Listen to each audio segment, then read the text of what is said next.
আর একটা জিনিস দেখাবো আপনাদেরকে, সেটা হলো এই দিকটা দেখুন, কালো মেঘ করে আছে একদম।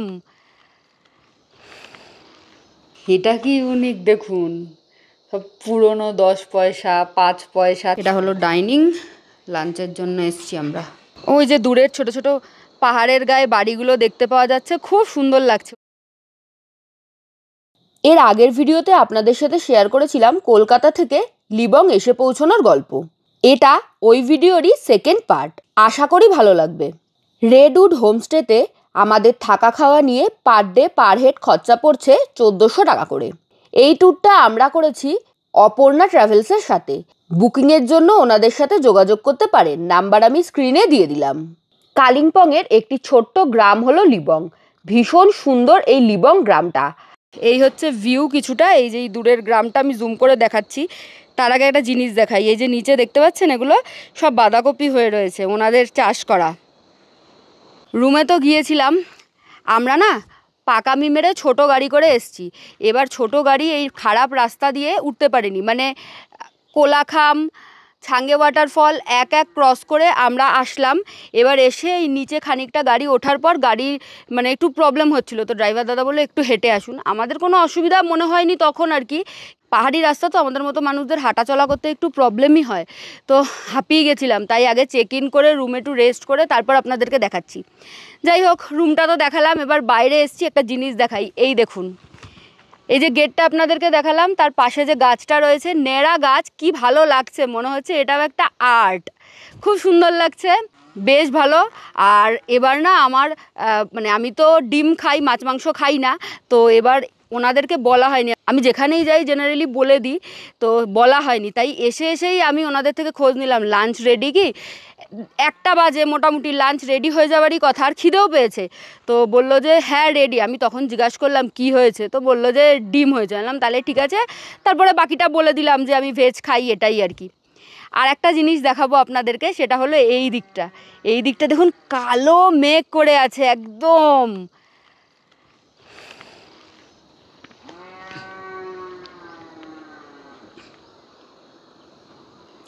দারুণ লাগছে, খুব সুন্দর, খুব ভালো লাগছে। আমরা আছি এখন, মানে আজকে তো 21 তারিখ, 21শে মে, 22 তারিখেও আমরা এখানেই থাকবো। আজকের দিনটা কালকের দিনটা থাকবো, 23 তারিখে এখান থেকে চেক আউট করবো। তো এখন এই 2টো দিন এটাই আমাদের ঠিকানায়, এখানের একদম খুঁটিনাটি সব কিছু দেখবো, এটাই প্ল্যান। তবে আস্তে আস্তেই জায়গাটা আমাকে কিভাবে স্বাগত জানালো জানেন, একটা পাথর দেখলাম রাস্তায়, হাঁটতে হাঁটতে হাঁপিয়ে গেছিলাম। তো রাহুলকে বললাম তুই লাগেজগুলো নিয়ে ওপরে যা, আমি একটু বসে তারপরে আসছি। পাথরের ওপর বেটে মানুষ, বসতে গেলাম, বসতে তো পারলামই না, হাতটা এরকম রেখে উঠতে গেছিলাম, হাতটা হড়কে গেল আর এখানে কেটে গেল। রক্ত টক্ত বেরোয়নি, কিন্তু চিড়ে গেছে সেটা বোঝা যাচ্ছে। আর যন্ত্রণাও করছে, ঠান্ডার জায়গায় না লাগলে প্রচণ্ড ব্যথা করে। যাই হোক, আমরা এবার একটু ফ্রেশ হই, লাঞ্চের টেবিলে দেখা হচ্ছে। এটা হলো ডাইনিং, লাঞ্চের জন্য এসছি আমরা। খুব সুন্দর। ও ওয়াও, এটা কি ইউনিক দেখুন, সব পুরনো 10 পয়সা 5 পয়সা 3 পয়সা। ও ওয়াও, এ দেখুন, এটা 5 পয়সা, এটা 3 পয়সা, এটাও 3 পয়সা, এটা 2 পয়সা, আর 25 পয়সা রয়েছে এখানে, আরেকটা অন্যরকম 2 পয়সা রয়েছে। ও ওয়াও, নাইস। এই কনসেপ্টটা দারুণ লাগলো আমার।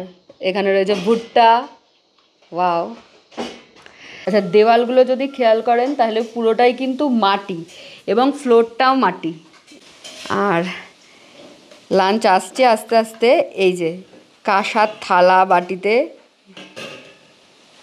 খেতে হবে, মানে খেতে দিয়েছে আর কি। এখানে পাঁপড় এসছে, ভাত এসছে, আর স্যালাড এসছে। রাহুল বলল তখন আমাকে যে ডাইনিংটা দেখে আয়। সত্যি অপূর্ব ডাইনিংটা, এত সুন্দরভাবে সাজানো, মানে দারুণ লাগছে। সুন্দর এই লাল নীল পতাকাগুলো, যে ফ্ল্যাগগুলো থাকে ওগুলো দিয়ে, বাঁশ দিয়ে দারুণ সুন্দরভাবে ডেকোরেট করা, এত ইউনিক লাগছে, খুব খুব খুব সুন্দর লাগছে। এখানে দিয়েছে একটা মিক্সড ভেজ, রাজমা আর বিনস দিয়ে কিছু একটা বানিয়েছে। এখানে দিয়েছে ডাল, এখানে আছে আলু ভাজা, এখানে দারুণ সুন্দর ডিমের কারি। তো আমরা খাওয়া দাওয়া করে নিই, দেখা হচ্ছে আবার পরে। দুপুরে লাঞ্চের পর এসে জাস্ট একটু শুয়েছিলাম, শুয়ে যে ভিডিওগুলো সারাদিন ধরে করেছি সেগুলোকে এডিট তো করতেই হয়, তো শুয়ে শুয়ে এডিট করছিলাম। আর গ্রামটা ঘুরে দেখার প্ল্যানিং ছিল। আমি এডিটটা করতে করতেই দেখলাম পাশে রাহুল শুয়ে নাক ডাকা শুরু করেছে। তো কি উল্টো পাল্টা কথাবার্তা বলে, ওকে ঘুমোতে দেখে আমিও ইন্সপায়ার হয়ে আমিও ঘুমিয়ে পড়লাম। এরপর ও তো উঠে, হ্যাঁ এরপরে ও উঠে ও ঘুরতে চলে গেল গ্রাম।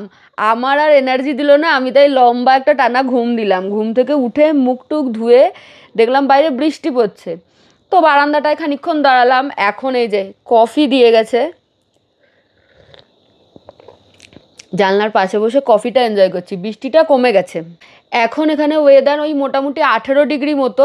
রাতের দিকে মানে ওই 2-2:30 নাগাদ দেখাচ্ছে 14 ডিগ্রিতে নেমে যাবে, মানে মোটামুটি ঠান্ডা হালকা রয়েছে আর কি। তবে আমি এখানে আসার পর থেকে এখনো পর্যন্ত আমার সোয়েটার পরার প্রয়োজন হয়নি আর কি।